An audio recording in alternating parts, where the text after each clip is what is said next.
Thank you, everyone who's here. Thank you, Lance, for joining us. So please, when you want to start, feel free. Okay, well, thank you for asking me.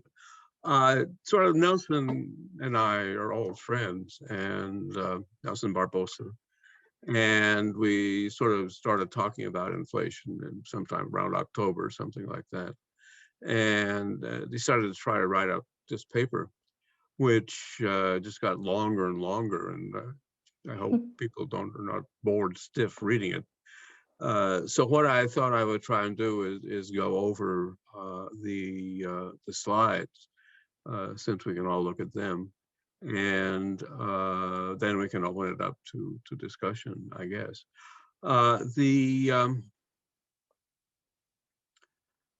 sort of as an initial set of thoughts. I mean, people have been talking about inflation for a long time, and obviously, and given the history of the United States, really goes back to William Jennings Bryan, who gave a famous speech in the late 1890s to the then Democratic National Convention.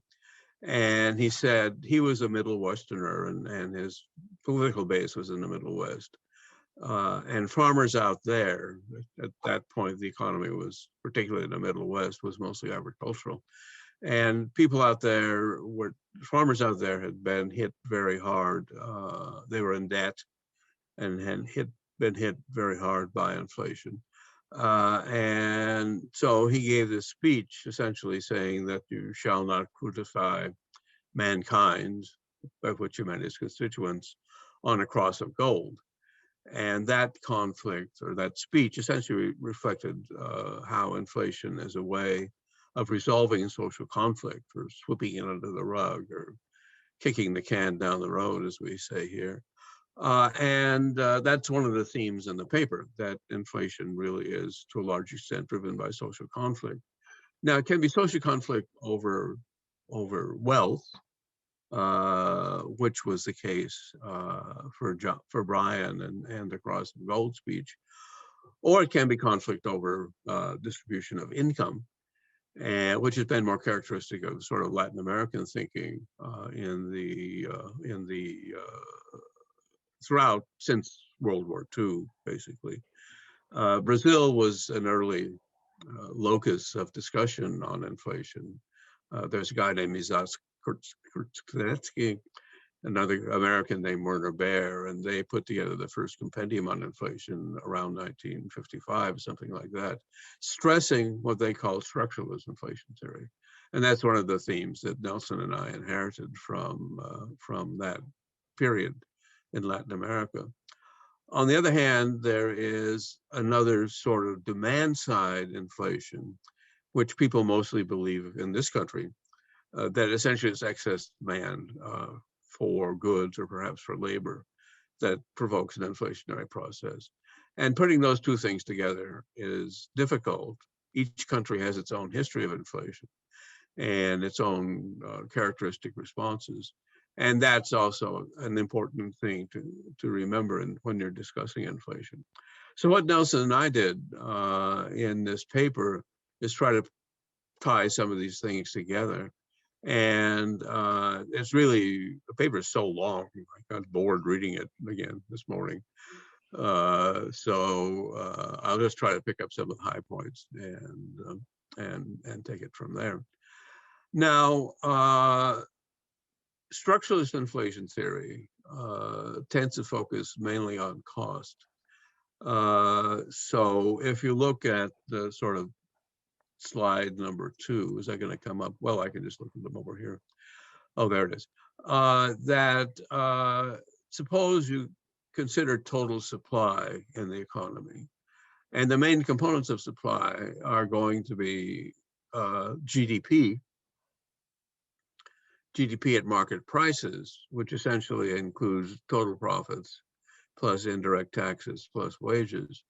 And then you bring in imports as another source of supply. And so what the first slide gives you is a picture of the log price of total supply over the essentially post-World War II period. And there are a couple of things to notice about that. First, the profit share has gone at the top, has gone up pretty consistently over the period since the Second World War. And at the bottom, the import share has also increased, which is driven in part by by inflation and in part by costs of primary imports. And basically, the labor share has been squeezed from both above and below. The share of indirect taxes has been relatively stable. So you see essentially an ongoing conflicting claims, which maybe comes out more clearly in the second slide. Can I click on that and get it to come up? There it is. There you have the composition of total supply, and imports at the bottom are making a pretty significant contribution. And profits at the top rose fairly consistently coming out of the Second World War and have been stable or increasing ever since then. Again, wages have been squeezed. And that's one important aspect of distribution in the American economy. And one can ask, if looking forward, that if wages can recover, then is there likely to be an inflationary push? And we'll come back to some analysis of that. If you look at slide 4, you see that there was an inflation spike, especially in the late 1970s, which there was that is coming out of the war, there was a small increase, and then inflation tended to rise fairly steadily, going up until around 1980. After 1980, the Federal Reserve essentially adopted, under Paul Volcker, essentially adopted the anti-inflation strategy that the IMF perfected in developing countries beginning in the early 1950s. That is, you run a strong monetary contraction and you suppress wages. And those two things tend to be associated with a reduction in inflation. There's also something called the velocity of money. You have this famous equation of exchange, which says that MV equals PX, M being money supply, V being velocity, P times X being the price level and the output level. So velocity is essentially described by the ratio of PX over M. And there's a stylized fact that says that as inflation goes down, then velocity goes down as well. The idea is that inflation burns a hole in people's pockets and money loses its value. So basically the velocity, that is PX over V, tends to be an increasing function of inflation. So you see that the inflation rate went down beginning with the Volcker shock around 1980. And at the same time, velocity tended to go down. I'll have something a bit more to say about velocity as we go along. So all this, so then you have really sketches of the two standard ways of looking at inflation. That is from the cost side in terms of the first two diagrams, and from the demand side in terms of the relationship between inflation and velocity. If you skip ahead to the next slide, you get a slightly more complicated figure, again for the US, comparing money wage growth, which is W hat, versus the GDP deflator, which is a broad gauge index of inflation. GDP deflator growth plus productivity growth. So in a steady state, money wage growth would have to equal GDP deflator growth plus productivity growth. And as you can see, as the recessions are scheduled in with the gray bars, And as you can see that as money wages tend to go down in line with deflator plus productivity growth, which is essentially a cost-driven phenomenon. And the wage share in the economy is essentially the real wage divided by productivity. So if wages are lagging, then the wage share goes down. And what Volcker did, notice that the wage share came up fairly strongly in the US economy until the 1970s, and then has been going down fairly steadily ever since. Not only fairly steadily, because what you also observe is a so-called Goodwin cycle, whereby when the economy comes out of recession, the wage share tends to rise. And that Goodwin cycle has been superimposed on the downward trend, or the downward trend has been superimposed on the Goodwin cycle. And there are some papers that have come out recently essentially saying that the Goodwin cycle has disappeared. As you can see, the wage share came out of the Great Recession, coming up a bit, but since then it's been fairly stable in the vicinity of something like 53% of GDP. So you get this correlation or relationship between the inflation rate, the wage inflation rate, the rate of growth of the deflator plus productivity growth, and all these things go together. And that's part of the trying to untangle all those relationships is part of the difficulty in trying to understand inflation. The next slide says something about models of inflation. Now, you have, again, the structuralist model, which is essentially based on costs. And then you have the demand side model, which is essentially a partial equilibrium model, which takes the form of, which took the sort of canonical form of the so-called Friedman-Phelps model, which emerged in the 1960s, late 1960s and 1970s. Now, there's a whole history in the paper, which you may have read, there's this whole history of inflation models in the US. And the two ones there are three that have had a fairly significant impact. The Friedman-Phelps model essentially talked about money wage growth versus price level growth. And in Friedman's and Phelps's version, suppose that you get this positive demand shock, which means that the output schedule is going to shift toward the right. And their idea was that as the output schedule shifts toward the right, there's immediate acceleration in the price level, the rate of price inflation. This is supposed to be caused by the so-called real balance effect and other similar linkages. So output schedule shifts to the right, the price level growth goes up along the horizontal axis. Workers are supposed to be kind of dumb, and they respond to an expected inflation rate rather than the actual inflation rate. So after a while, the labor schedule would shift up to hit the right shifted output schedule.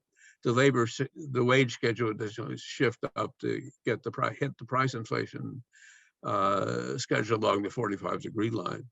And so what you would have after, say, a money supply increase would be an upward jump in the price level, or an upward jump in the rate of price inflation.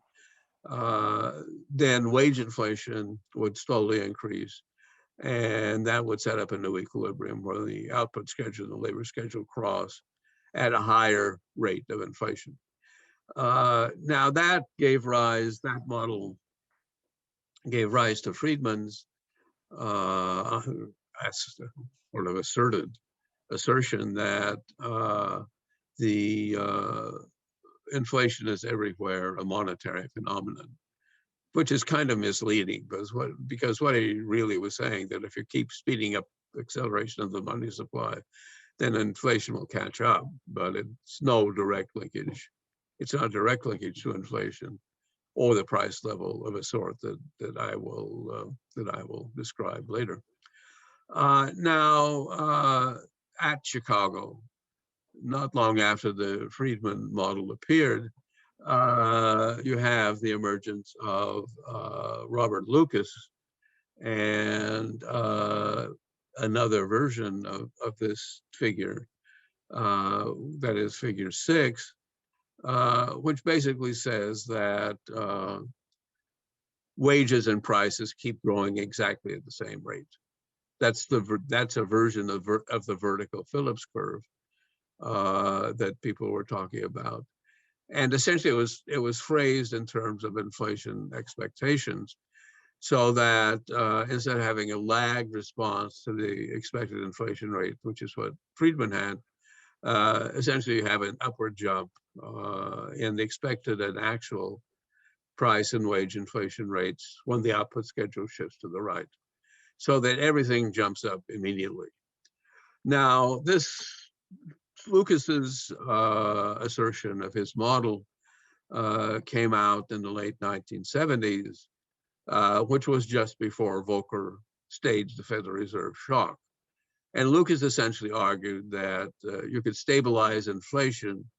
There was no reason to worry about stabilizing inflation because the vertical Phillips curve would apply, and you would not affect the real side of the economy when the inflation rate and the wage rate, or the rate of inflation, rate of wage inflation both jumped up.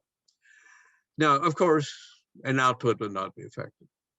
Now, sort of 2 years later, Volcker ran his shock, cut back dramatically on inflation, and of course, it caused a pretty deep recession.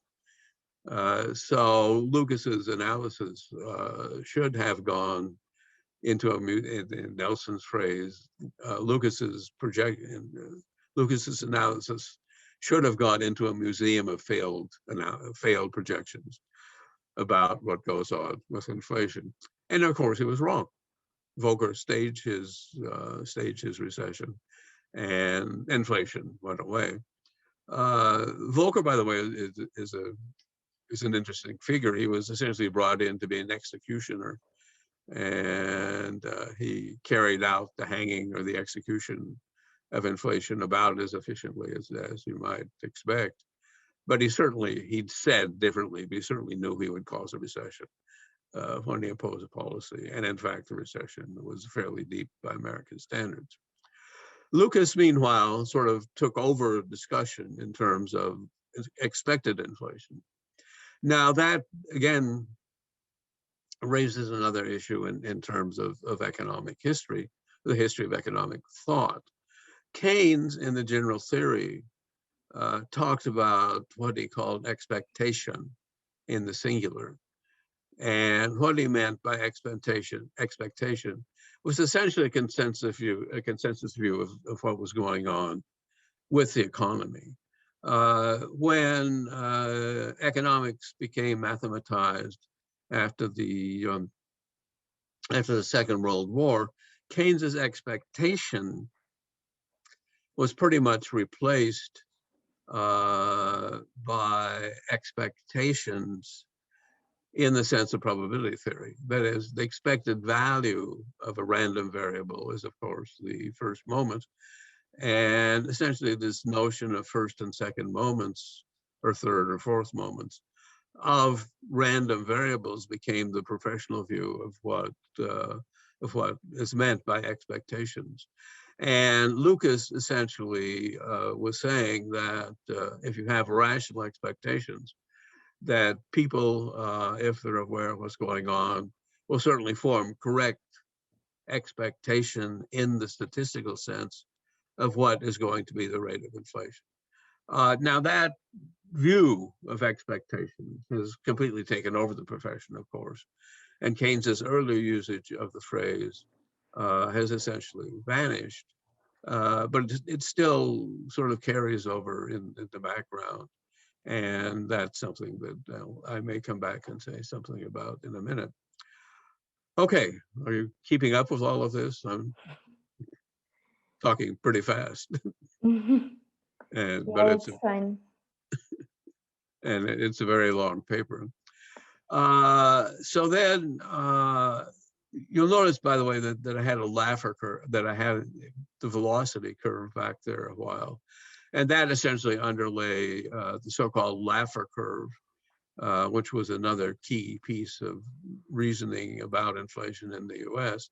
The Laffer curve essentially says as the inflation goes up, the so-called inflation tax on monetary balances goes away, and that was an important feature of the discussion, which has since disappeared.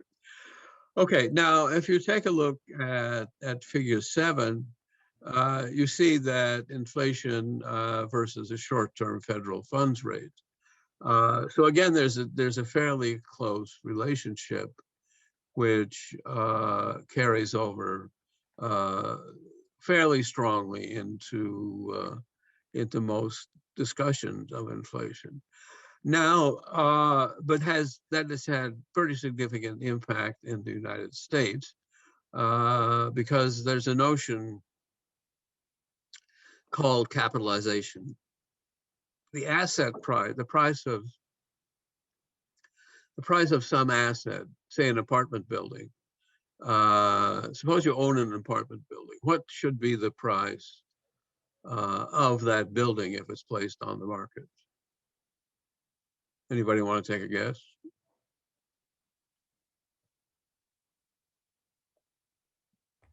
Can you ask the question again? Yeah, suppose I'm a landlord and I own this building, which I want to sell. Where am I getting my money from as a landlord? I can take a guess. Yeah. Well, it's essentially So capitalization comes from a discounting formula. You're discounting expected future rate of return. Yeah, right.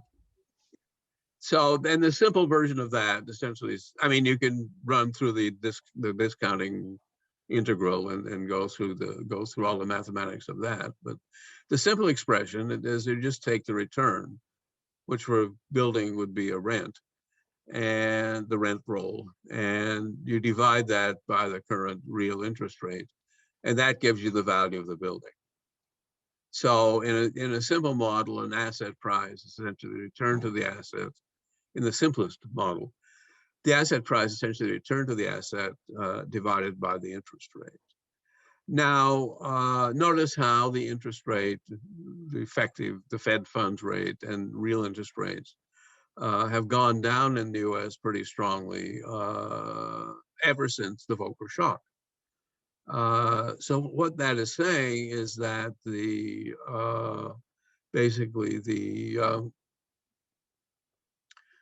the value of assets has tended to go up because the interest rate has gone down, and that phenomenon is called capitalization. And this has been going on now for about 20 years. And Wall Street is very heavily invested in the fact that asset prices have gone up very steadily ever since Alan Greenspan was governor of the Federal Reserve. And in fact, what Greenspan did, every time there was a little shock to the stock market, what he did was reduce interest rates. And basically, Bernanke and Yellen continued with his Greenspan policy. So you had 20 years of pretty high asset prices, that is the stock market and real estate prices, really tied to the reduction in the interest rate. And that's a sort of very strong aspect of financial markets in the US over the last 20 years. So I'm going to talk a little bit in the future about what as I get toward the end of this presentation, I'm going to talk about what I've called what Nelson and I call the Biden Trilemma. And the first, that is, the first two horns of the trilemma are basically the fact that you have this capitalization relationship between the interest rate and asset prices on the one hand, and then you have the fact that the money wage has been going down steadily as basically due to wage repression on the second hand, so to speak. And in a moment, I'll say something about the third hand of the trilemma that Biden is likely to be facing, if in fact inflation tends to go back up. So all this is essentially background to, let's see, where are we in terms of slides? We are on slide 8 with figure 7. The next one is price level determination. Price level determination. So this is the traditional picture of price level determination in the macro system.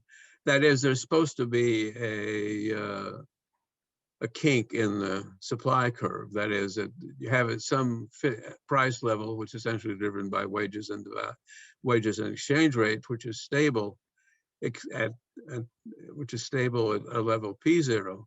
But until you hit a level X1, which is supposed to be capacity. So you have capacity utilization at level of output X1. And if demand shifts beyond the intersection of the demand curve with the upward sloping supply curve, then you're supposed to get a jump upward in the price level.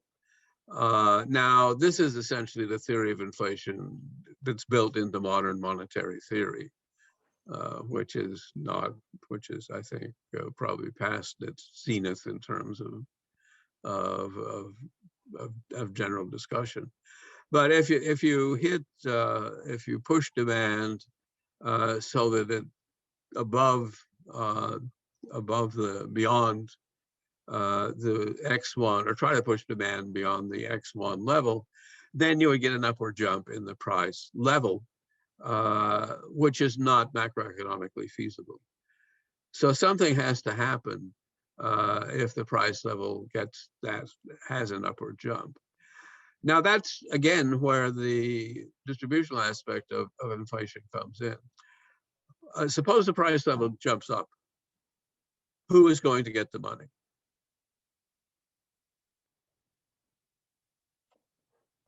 Are you asking? Yes. It depends. It depends on what mechanisms are causing the price level to jump. Which prices are rising first, that kind of thing. Well, I mean, if you think in terms of income distribution, a broad gauge income distribution, you recall that, we had essentially import costs, wage costs, and profits. And if the price level suddenly jumps up, who's going to get the return? Who's going to get the benefit? Bargaining power of workers? Well, it would depend on the bargaining power of workers, but suppose they don't have any. Well, I mean, I guess it depends on what the mechanism is. Like if there's like a uniform jump in all the prices that people are paying throughout the economy, then it's a neutral effect, right? And there's no distributional anything, right? What? The prices are paying, but suppose the money wage is fixed. Suppose the money wage is fixed. Okay, now you're assuming that certain prices are fixed. So everyone who's not a worker wins. Yes, so if you're increasing the markup, the capitalist is gaining. Right? If you're selling it at a higher price. Yeah, if you're holding money wages fixed, then the workers lose and everyone else wins. Yeah, that's right. Whoever's increasing the prices is getting it. Well, that's, yes. In fact, there are various people that it's not capitalist in the narrow sense of the word. I mean, if you look at gross profits in the economy, some of it goes to corporate business.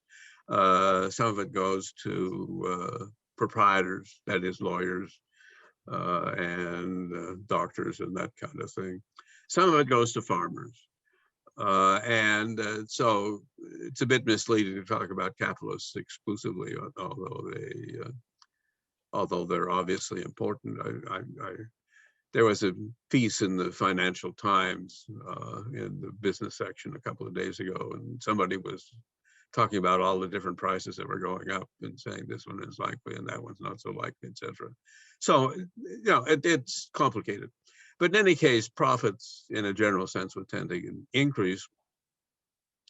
And then something would have to happen to force the demand curve to go back down to the intersection of the base price level and the supply price and the supply curve.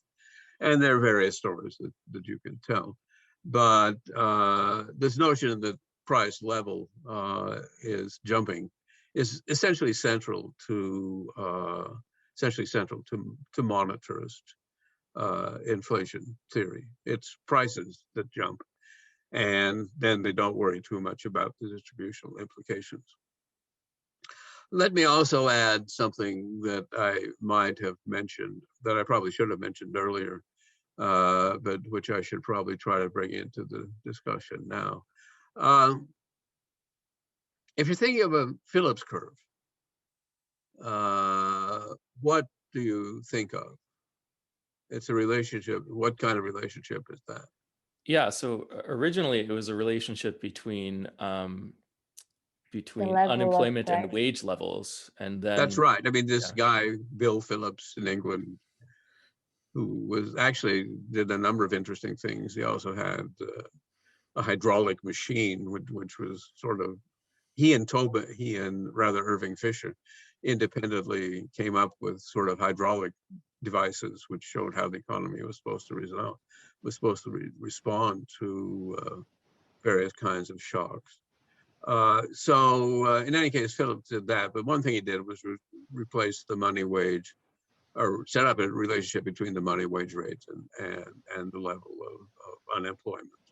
So if unemployment goes down or employment goes up, then you expect the money wage to go up. Now, how did that get translated to the American analysis or to everybody else's analysis? The wages were exchanged with general price level? Yeah, Samuelson and Solow, the great economists, my ancient teachers. Solow's still around. He's a wonderful guy. He's about 95. And essentially, they replaced Phillips's wage rate with the price level, and sort of came up with what they call the Phillips curve, which related the price level to the rate of unemployment. And that became the standard Phillips curve, believe it or not. Now, the other thing that they left out, and they certainly should have known better, was to recognize that the price level has responds both to a quantity indicator, which is unemployment, but must also respond to the wage rate. If wages are half of prices or 53% of prices or something like that, then if you want an equation for the price level, you should include both the level of economic activity as a driving factor and the wage rate as a driving factor. And also, as far as that goes, import costs as a driving factor. I mean, that's the kind of quote unquote inflation curve that you should fit. But essentially, Samuelson and Solow said, let's look at the price level versus unemployment. And that completely took over the discussion, and so for 30 years, people tried to estimate Phillips curves relating the price inflation only to the quantity forcing function, which is the level of economic activity or unemployment, which to my mind was absolutely crazy. But they have continued to do that. And for 30 years, you've had people failing to estimate a Phillips curve.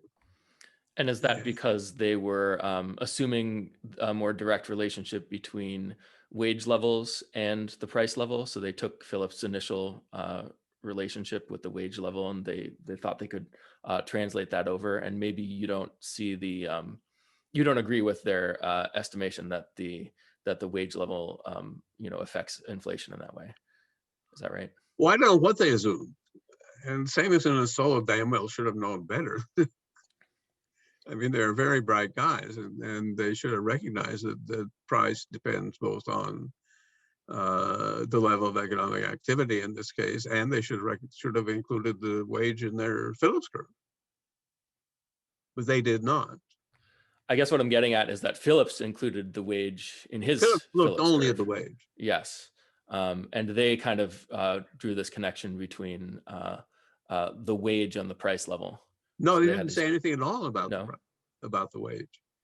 They said, Oh, let's I thought in replacing the wage with the price level, they were basically assuming that, okay, the wages kind of correspond to higher, increasing wages correspond to higher inflation or something like that. Anyway, I'm interrupting you. I'll let you. No, that you may well be right. I mean, but it seems to me, it seemed to Nelson and me, that if you're going to estimate a price level, you ought to look at the total costs of generating. I mean, what macroeconomics essentially says is that gross domestic output equals gross domestic income, and a big chunk of gross domestic income is wages. So if you're going to look at some kind of inflation equation, you should include both wages and the level of activity. I mean, the wage bill is wages times output, basically. And you should put those two things on the right-hand side. I don't know what went through Samuelson and Solow's minds when they drew this picture. I suppose I could try to chase down Solow and ask him, but well, it's still feasible. But it was really a remarkable omission, I thought, and it carried over. I mean, all kinds of bright people then spent time trying to estimate their Phillips curve, and that basically failed. Something interesting on this diagram also is that the horizontal axis is the output. It's not unemployment. So you can think about capacity utilization as in like how many inputs are we you're using right up. again. That I happen to throw an output, whereas there's basically output is tied to employment by productivity. Right. So if you're perfectly productive, then you can swap one for the other and they're equivalent. But if you're not, then the degree to which you're using up all your inputs is not the same as the degree to which you're using up all your capacity to produce output. Yes, you're perfectly right. But and one could actually use employment, but you get a similar diagram. I mean, this is just a traditional diagram, MV equals PX, basically. And as I say, it's also the picture that's used by modern monetary theory. So skipping ahead, if we go to the next diagram, you get sort of a picture which transposes the previous diagram to inflation rates, and not to the price level. And basically what you have here is something like the structuralist inflation theory that people in Brazil all these 70 years ago were talking about. That is, you have an inflation schedule which shows how the inflation rate on the vertical axis responds to wage pressure, which is the wage share or the cost of labor on the horizontal axis, and you get a positively sloped relationship, which supposedly illustrates what capitalists, quote unquote, are doing in response to higher wages. That is, higher wage costs will be pushed in part into faster inflation, and that would be a rapid response, as in Friedman and Phelps.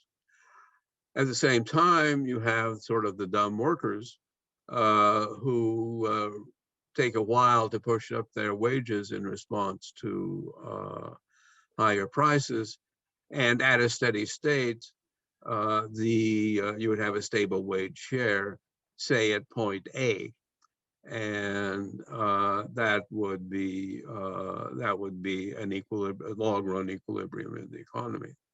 Now, suppose capitalists, again in the broad sense of the word, get more aggressive about pushing up prices in response to higher wages, then you would switch to something like point B, which would correspond to a higher inflation and a lower wage share, which would be sort of the shift that was implicit in the previous diagram. On the other hand, you might end up at point C if workers lose bargaining power, and that would then be another possible equilibrium in this system. And finally, if capitalists get more aggressive and workers lose bargaining power, you would end up, in fact, with a somewhat lower inflation rate, but a much lower wage share, which is what you're seeing at point D. So in a way, this is a shorthand description of the various options that you get from structuralist inflation theory. And again, note that this is a macro theory in the sense that behind the analysis is the identity or the accounting relationship. The gross domestic product has to equal gross domestic income. That was ignored in the previous diagram and is ignored in the Samuelson-Solo Phillips curve and all the Phillips curves that people estimated over the years. Now that then gives rise to what I mentioned in the paper as the Biden trilemma. That is, you have these three things going on. One being the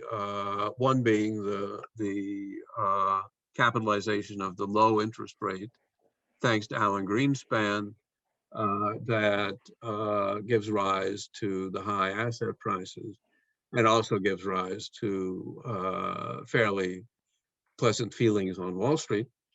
You have capitalization, and then you have the wage lag that has been built into the system, basically by wage repression. And then suppose you're in Biden's shoes. What are the options that you have ahead of you? For one thing, he wants everybody to drive electric vehicles, which is what I'm working on at the moment. Or he may want to raise wages. And now suppose, in fact, that he does something.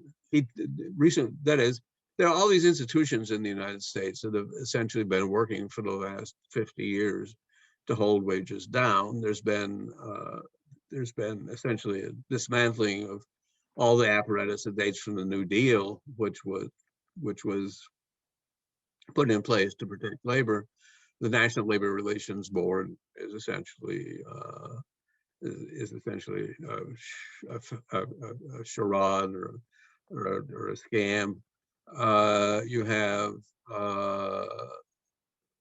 more power that's gone into the hands of firms to be able to hold wages down. You have a whole set of institutions that support wage repression, and Biden is taking little steps toward undoing some of that system that was put into place to hold wages down. And that's where he has a trilemma. That is, basically, given Wall Street's desire for high asset prices, given capitalization, and given if Biden actually tries to push higher money wages than higher money wage growth than productivity growth, if he actually succeeds in doing that, which I guess would be another one of his stated policies, then he's in trouble. And there are going to be pressures one way or another to try to resolve the trilemma. And how that will be done, I think, if it actually begins to bite, how that can be resolved remains to be seen. And then finally, in the paper, what you have, which was done much more by Nelson than by me, is to look at relationships among import prices, money wages, the price level and the level of economic activity. And that essentially gives you something like a 4-equation model. And then you can worry about whether co-integration of those 4 variables and do the usual kinds of Johansson tests and whatnot to try to see if they're. Sorry. What? Can I just ask you to clarify, Sure. maybe talk a little bit more why in the diagram here or in general you are using the wage share and not the wage level? If you can explain a little bit more about it on the model. And basically because if you're doing modeling, which brings us back to what Nelson was doing, you want a stationary variable. Or you want a ratio variable, and the wage share is a ratio variable. If you use the wage level, then you've got to deflate it somehow to put into a model, and that's why all the modeling of this sort has been set up in terms of wage share, basically, or wage divided by productivity. Okay, because in theory it will be like the share will be the result, right? The share would be the result of wage growth and productivity growth. And essentially what everybody has done since they started playing with these models is suppressing that linkage and essentially saying, let's look at the wage share. And when you're talking about putting an economic activity in the model, when you say, well, you have to include wages and also one measure of economic activity, are you talking about capacity utilization, right? Or what exactly? Well, again, I'm sweeping productivity under the rug. Okay. That is basically there should be at least a 3-dimensional model where you put in productivity dynamics and money wage dynamics and price dynamics. And a lot of that got suppressed basically in the literature that people put together about these things, for which Nelson and I are in part responsible. We did a paper about 20 years ago saying that there's a Goodwin cycle, and that I heard a dog in the background. Is that my dog? Yeah, it's mine. Okay, that's fine. Sorry. No. So you're right. It's a question that has been swept under the rug. Let's see. Anything else? No, sorry, I interrupted you. No, Go ahead. I mean, that's fine. You should have. Any other questions that you want to bring up?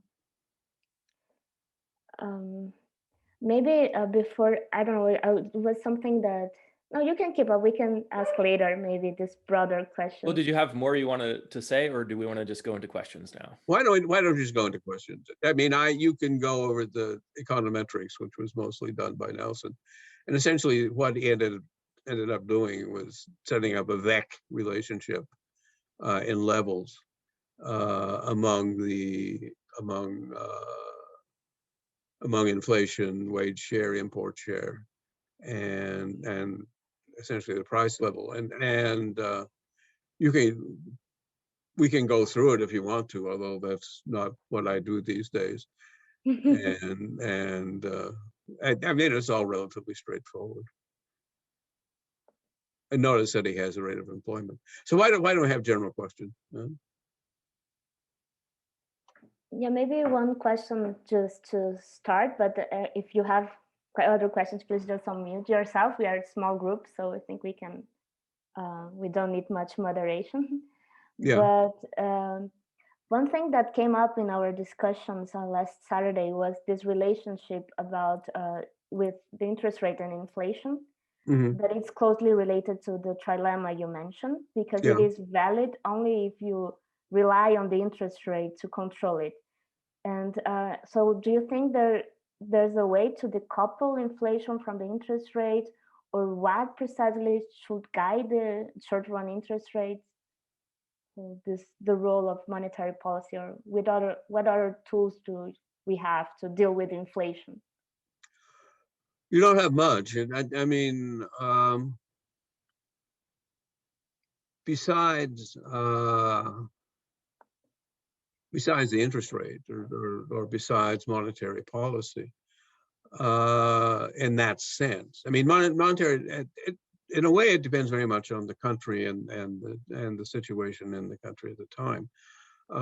If you go back to the New Deal, for example, Roosevelt essentially devalued very strongly around 1933, and which helped support New Deal industrial policy. So that was another instrument of policy that one can use besides the interest rate. The question is, though, what degree of freedom do you have to be able to use the exchange rate as an independent determinant of anti-inflationary policy. That is, if you appreciate the exchange rate, it's going to be anti-inflationary. If you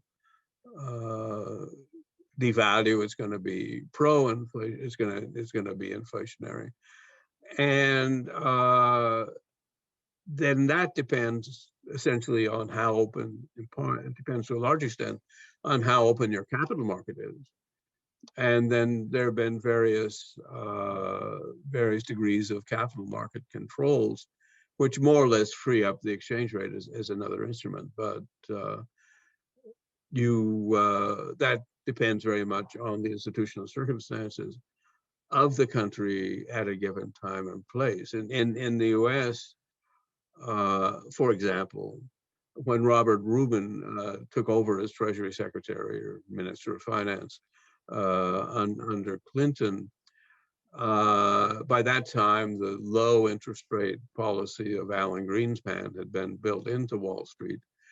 And it essentially, a low interest, essentially what Rubin said is that we're going to shoot for a strong exchange rate, which will tend to hold down the price level.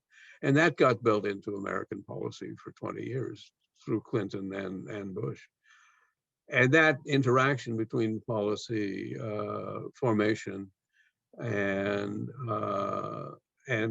what's going on with capital market is certainly an important factor in determining what's going on. Is that coherent? Yeah, makes sense. Alex, do you want to raise a question also? Yeah, so I'm curious.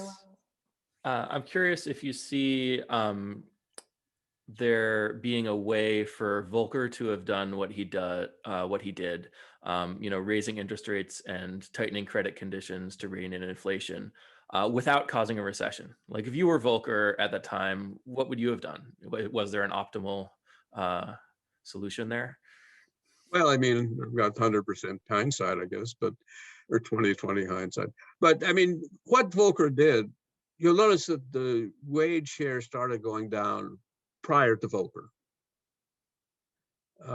So essentially what he did was impose tight monetary policy and also took advantage of the falling wage share to be able to control inflation. And even so, as opposed to what Lucas was saying, you got a recession. Now, what sort of in the back of my mind, or in the back of Nelson in my mind, I suspect, is that you have this whole history of IMF interventions in developing countries, anti-inflation interventions, and they always combine monetary contraction with wage repression, which effectively Volcker did, although he took advantage of ongoing wage reduction as opposed to imposing it. So are you saying that the answer is maybe to impose the monetary contraction, but find a way to prop up wages so you don't have that particular part of the problem or something like that? Yeah, you could think of doing that, but again, you have the issue of Phillips Curve, if you like. There are are workers going to be in a position to push up wages if the price level is in fact falling? Okay. And then a question is, does it have to be wages, or can there be fiscal policy that supports ordinary people instead of wages or something like that? Yes, you certainly could do it with fiscal policy, but in most countries, and certainly in the US, it's hard to think about sort of a fiscal policy that in the UK, you can actually do fiscal policy in their parliamentary system, because the Chancellor of the Exchequer can just say that, you know, I'm going to do this with fiscal policy, and then the Parliament obediently will obey, because they have to under their own set of rules. But in the US, if you want to use fiscal policy, you'd have to think of transfer policies, basically. And in fact, it's true that there are fairly substantial transfers, something like $3 trillion built into the US economy. But they're all set up as different kinds of institutions, Social Security, Medicare, etc. And saying that I will tomorrow give people transfers to support aggregate demand, that was feasible with COVID. But that was in fact the first time that happened seriously in Americans, that they were able to push through that kind of legislation through the Congress. In America, you have to deal with Mitch McConnell on that. Yeah, that makes sense. Personally, I like to think about basic income, so handing everyone free money, and then combining that with tightening monetary policy to rein in, asset prices and stuff like that. And I wonder. Yeah, but you'd have to pass a whole bunch of legislation. Well, sure, yeah. I'm less worried about the practical exigencies and stuff like that. Right. Other questions? I think James raised his hand, right? Yes, he did. Yeah, dumb worker here. I got a question about fixing the trilemma as well. Why pay workers wages at all? Why not pay them in profits? Because you essentially had a set of institutions build up over really centuries, with a division of payments between capitalists and workers, and it's very hard to replace that.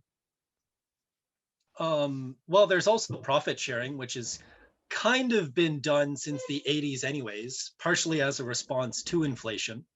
So with the wage repression that happened, pensions were changed a lot, and basically like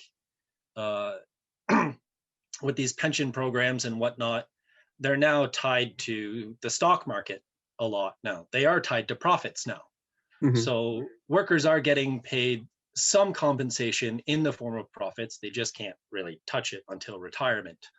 So that kind of has happened in some degree as a response to inflation. Why not just increase it more? I mean, I could go full radical and say ban wage slavery, right? And just turn everything into a worker cooperative. But let's not go that far. I mean, there's there's a long history of profit sharing, of course, and somehow both on the side of capital and labor, I suspect that there has been resistance to it. I mean, I don't know, if you go to England and the big department store chain John Lewis, which is faintly upmarket, is in fact owner. I mean, it's worker owned, and then there have been examples in Spain, in particular, in the Basque Country, with worker owned enterprises, but somehow it never seems to spread at the micro level. I think I have a theory on why, and it's related to finance, but ultimately, like it wouldn't be a matter of spreading if you have it legislated and have these institutions, just like the pension funds and things like that, and these government programs. But yeah, still though, would it? My ultimate question is, would it fix the trilemma? Would it help fix the trilemma? Yeah, it would. I think definitely help fix the trilemma. But just decreeing profit sharing or something like that, or decreeing a universal basic income, it is rather tricky. By the way, if you cost out universal basic income at say $1,000 a month or something like that, then you're spending several trillion, like 5 or 6 trillion, which is a very substantial share of GDP. And organizing, distributing that would be fairly difficult. Yeah, I'm not. I'm mostly thinking about what's the level of basic income that we could bring, that we could kind of get to, that would allow us to rein in the financial sector sufficiently that you wouldn't have too much expansion of private credit, that kind of thing. I'd hate to speculate. No, I'm not asking you to answer the question. That's more how I think about it. Yeah. Okay. Yeah. I have a more general question, like coming back to from the specificities and focusing on generally on the issues from the title. So you're saying that the import prices are important, which I fully agree on, and I think that this argument saying that expanding the world's labor force is something quite forcefully made by Charles Goodhart in the late 1980s, so including China, Southeast Asia, Eastern Europe into the world supply chains. That helped bring inflation down. Of course, the mainstream story is that the central banks and the new frameworks, which of course helped, at least in the expectations, from the expectations perspective, to anchor the inflation expectations in the West, but on the other side, on the wage share, I'm essentially trying to fit your theory and the facts together. So if I look more from the European perspective on the persistent undershooting of inflation for the last decade, even when the capacity utilization and the labor market was quite, some would even say, overutilized, and we're close to full employment in some European countries, in the United States even. So I'm just trying to determine what your theory says about the necessary factors or the things that have to happen in the economy for, say, the European ones to finally arrive at 2, 3, or even more percent. Would that be either rising import prices and then some mechanisms, be it institutional, that would allow workers to negotiate higher wages, and then for the wage share to increase? Is that what you are saying, that in order to get inflation you would have to go past some wage share level, or am I misinterpreting you? What I'm trying to say, I think expectation, let me just sort of go halfway back in your comment.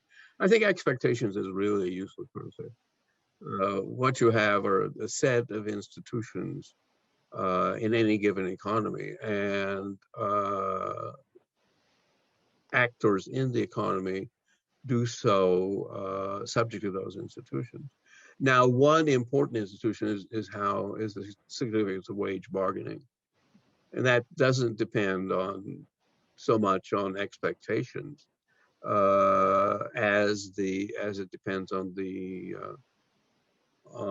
bargaining relationships between specific sets of workers and a specific company, a specific business firm. And you sort of try to look across the economy and add those things up.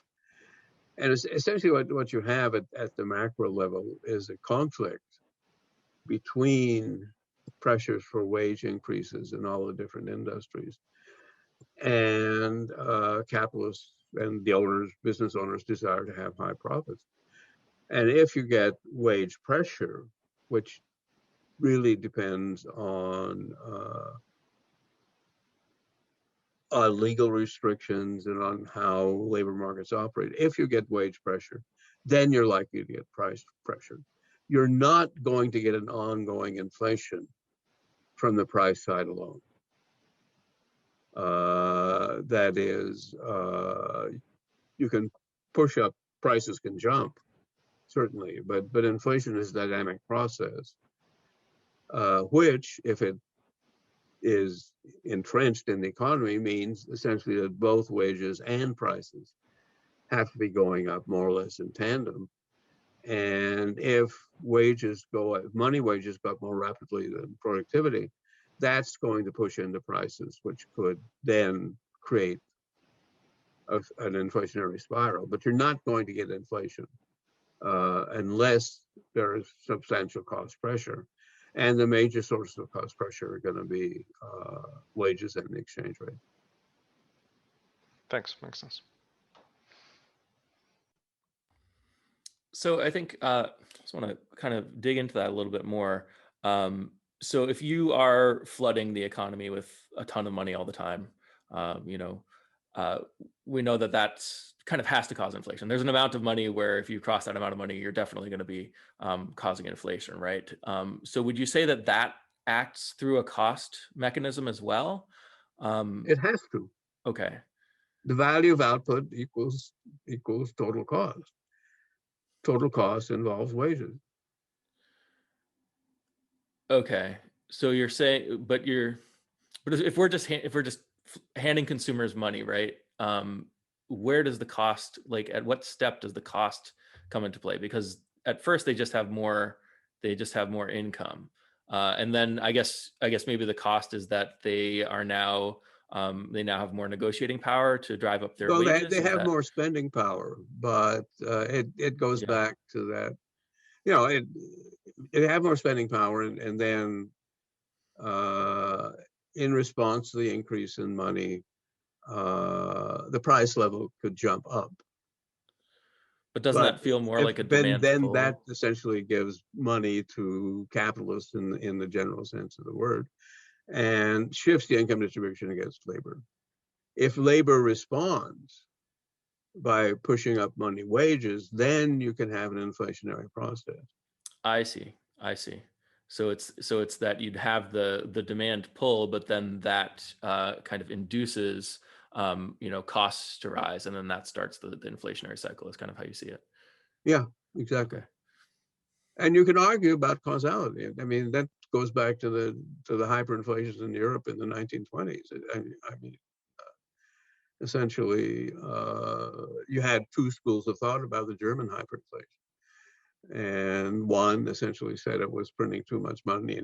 No, hey, look, labor came out of the First World War with substantial power, could push up wages, and then capitalists responded to that by pushing up prices. So in terms of inflation expectations, I don't know. Yeah, I don't believe in inflation expectations. Right. That's why I'm asking. So let's suppose that the Fed is really, for whatever reason, is really good at stabilizing the price level. Maybe you don't want to suppose that, but people would then behave as if they expect the Fed to always hit its target, right? So wouldn't it be a mistake? Well, the Fed has been missing its target for the last 20 years, but anyway. Yeah, this is a hypothetical. All right. So in this hypothetical scenario, you would expect that people would behave as if they expect the Fed to hit its target. If it reliably does, they'd get used to that and such. At that point, wouldn't it be a mistake for the Fed not to include people's inflation expectations in their own inflation forecasting models? Like, shouldn't there be some feedback back in? Like, if you're really good at doing it, then you need to factor in the fact that everybody knows you're really good at doing it, and that would change kind of how hard you have to pull the levers, that kind of thing.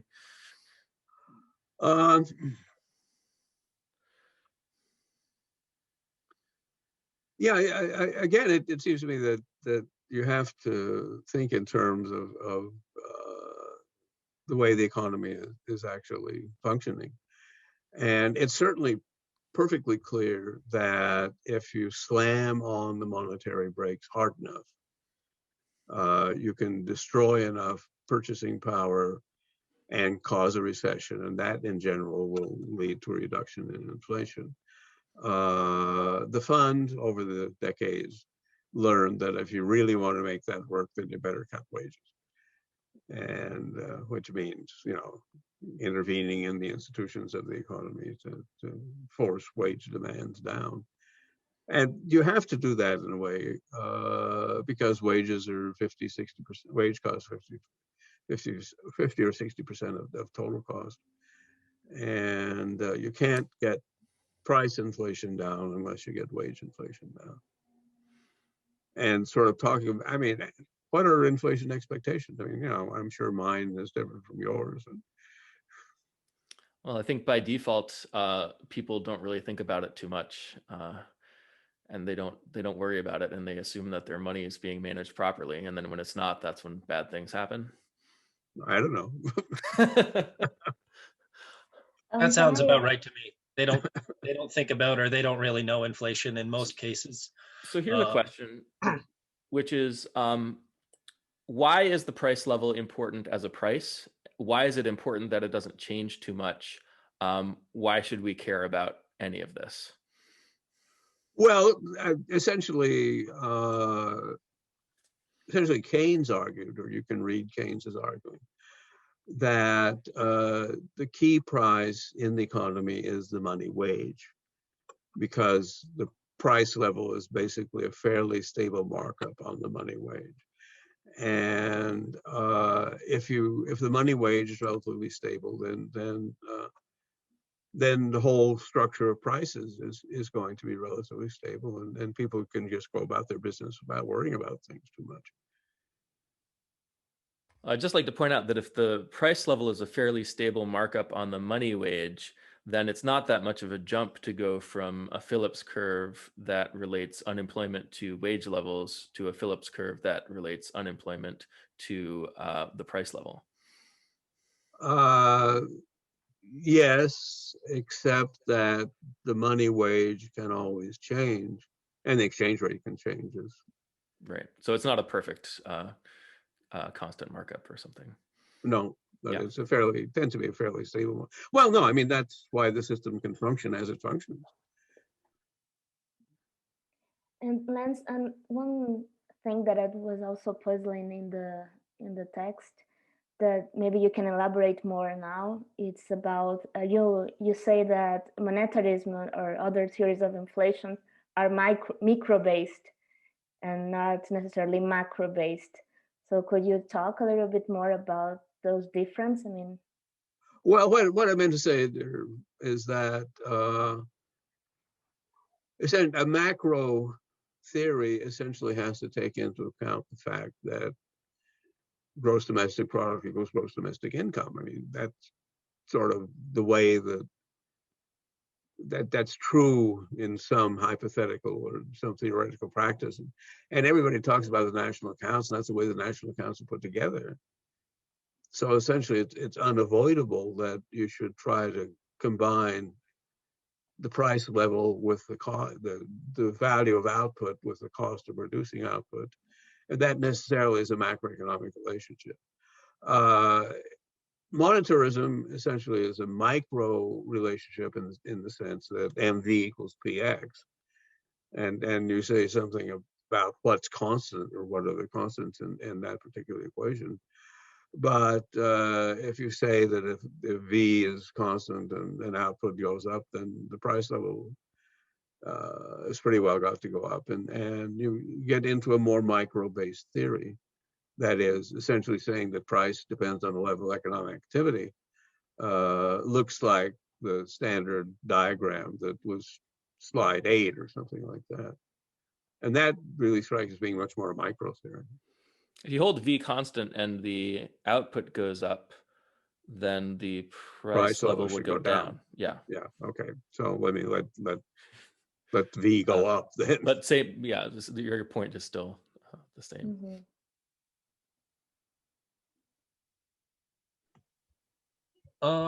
I have a couple of comments. Let me see if I can remember them real quick. But also, Okay. I want a little bit of clarification on some stuff near the end first. Near the end of your piece, there's a lot of stuff on like co-causality, which I didn't fully understand, and I don't think we got to talk to a whole bunch here. Can you explain a little bit more about how? You mean co-integration? Yeah, that kind of stuff. About how it doesn't seem like these things can be delinked. Well, I mean, what co-integration means? I mean, I'm no econometrician. I 50 years ago, I used to teach it, but there's been a few developments since then. But co-integration essentially means that the variables that you're looking at, they all move together in the same time frame. There was always a problem in time series econometrics when you have some variables growing, and that then correlation essentially looks into essentially is based on the fact that you have that you have everything growing together, and so you get spurious looking relationships. So if things are co-integrated, then you can just basically run a level regression, which you could call a vector error correction equation, and that's essentially what Nelson did when he did that econometrics. But if you want to get into that seriously, then you should look at sort of time series econometrics as it's being practiced nowadays. Okay, that would also explain why I didn't understand it very much. I don't feel as bad anymore. Yeah, I recalled what I wanted to say, and it had to do partially with the discussion between you and Alex there. You said you don't believe in inflation expectations. I don't think it's a useful concept. Yeah, I have a much more controversial stance in that I don't believe in supply and demand. I don't believe they're concepts, which is actually why I kind of like your model, because it emphasizes cost instead of demand. So if you survey firms, if you survey businesses, they don't know what their demand curves are normally. No, of course not. They don't know. They also don't respond to demand incentives very much. Prices are sticky. Yeah. Right.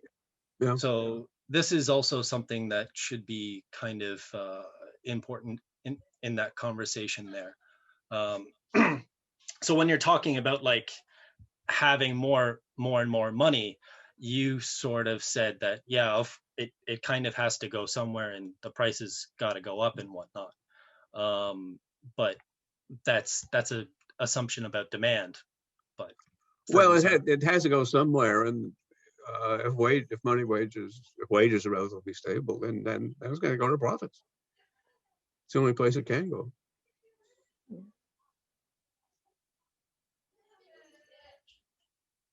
No, I can stay at home. I can stay in the bank. Oh yeah, sure. People can put it on. Well, even so, if people get more, sure, they can put it under the mattresses, and then nothing will happen. But if they start spending it, then the immediate impact is an increase in profits. Yeah, if they do, right? Yeah. And it's questionable whether like how immediate that would be. You would also be assuming full employment and things like that. But yeah, like there's no slack in the system. But yeah. Well, no, I mean, if there is slack in the system and people actually spend the money that's given to them, then profits are going to have to go up, or in a generalized sense. Jonathan Nitzan has a really interesting theory on inflation that's based on market structure. And he considers inflation to always be a case of stagnation, and the purpose of inflation is to change market structure, which I find to be really fascinating. Yeah, I would more or less agree with that. I think inflation reflects conflicting claim, which is not too different from what he's saying. But he's a fairly old line Marxist anyway. So if you want to have inflation that is compatible with increased wage share, is the idea that you would find a way to increase the negotiating power of workers, and then that would drive up wages, and then the other prices would lag behind that, and then since wages are not in the price index, you'd have a higher wage share or something like that? Well, if you manage to push up wages, what I'm saying is that on the whole, eventually higher labor costs are going to have to be passed along into the way the economy is organized. Higher labor costs are going to have to be passed on into higher prices. And then if workers have bargaining power, they will push for higher wages. I mean, is there a way to do this without having like a really bad inflationary spiral or something like that, where the wages just kind of stay one step ahead of the consumer prices? I guess there could be, but that would again be an institutional arrangement that's not obviously available. I still don't feel like I have a sense Alex, of what you want out of the economy. Like, what's the like in an ideal world, if you could control all the institutions, like what would the economy look like, and what would can you speak to that? Well, I mean, I think most people like some degree of stability, and Yeah.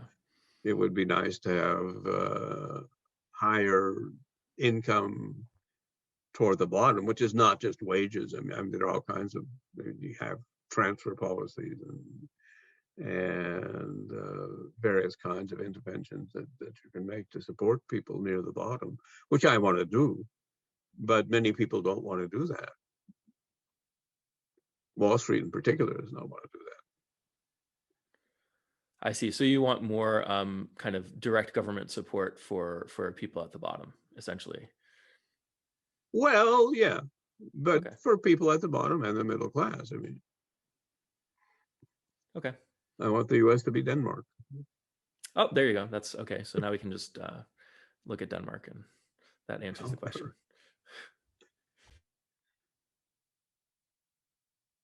Well, anything else? I'm getting a bit tired. Yeah, I'm sorry. I was just going to say that we are having you much. We already took a lot of your time. So thank you for joining us and for the presentation and for answering all our questions.